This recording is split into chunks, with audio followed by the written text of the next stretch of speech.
திருப்பதி போன நிக்கோலை என்ன செய்தார் தெரியுமா? வரலட்சுமி நிக்கோலாய் சச்தேவ் காதல் தம்பதிய ட்ரோல் பண்ணாதவங்களே இருக்க மாட்டாங்க.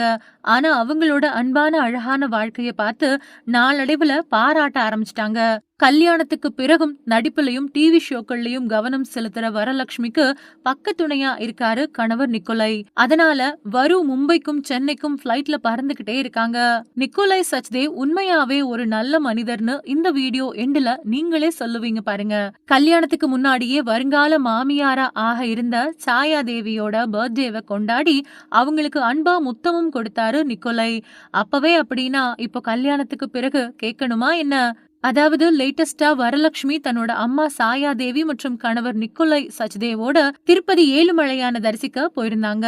அப்போ மாமியார் கைய பத்திரமா பிடிச்சு அழைச்சிட்டு வந்த நிக்கோலை மனைவியோட கையையும் ஒரு பக்கம் பிடிச்சு பத்திரமா அழைச்சிட்டு வந்தாரு. இத பார்த்த ரசிகர்கள் மாமியார